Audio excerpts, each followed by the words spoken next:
In today's video, we're going to explore crude oil and learn how it can be separated into its different components through a process known as fractional distillation. Crude oil is a fossil fuel that we extract from deep beneath the Earth's surface.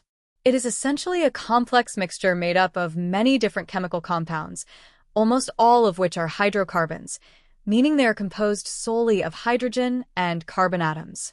The most common class of hydrocarbons present in crude oil are alkanes, which we have already discussed in previous videos. Crude oil forms naturally over millions of years from the remains of dead plants and animals, particularly plankton, which settled on the seabed and became buried in layers of mud. Over vast geological timescales, the combination of high pressure and high temperature transformed this organic material into crude oil. This oil slowly seeped into porous rocks, where it remained trapped for millions of years. We are able to recover this crude oil by drilling into the rocks and pumping it up to the surface. However, because the process of forming crude oil takes millions of years, it is classified as a finite or non-renewable resource. If we continue to extract and use it at our current rate, there will eventually be no more left to use. This is why fossil fuels such as coal, oil, and natural gas are referred to as non-renewable fuels. Once we've extracted crude oil from the ground, we must separate the different hydrocarbons it contains because they each have distinct properties and different uses. To do this, we use a process called fractional distillation, which works by heating the crude oil and separating the components based on their boiling points. The first step is to feed the crude oil into a large furnace where it is heated until most of it boils and turns into a gas. This hot gas mixture is then passed into a fractionating column, a tall tower that is very hot at the bottom and gradually cooler towards the top. As the gases rise up the column, the temperature decreases. Each hydrocarbon will condense back into a liquid when it reaches a point in the column where the temperature is lower than its boiling point. The long-chain hydrocarbons, which have the highest boiling points, condense first near the bottom of the column, where it is hottest.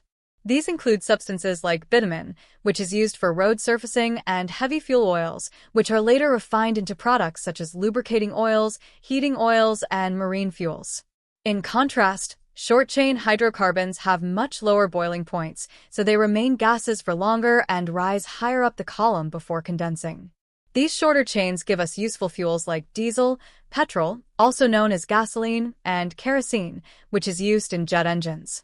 Some hydrocarbons have chains so short and boiling point so low that they never condense and remain as gases throughout the entire process.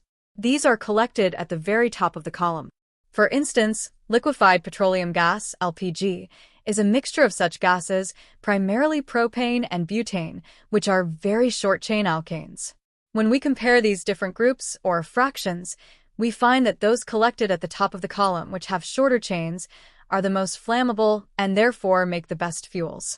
On the other hand, the longer-chain hydrocarbons found near the bottom are often less flammable and less useful as fuels.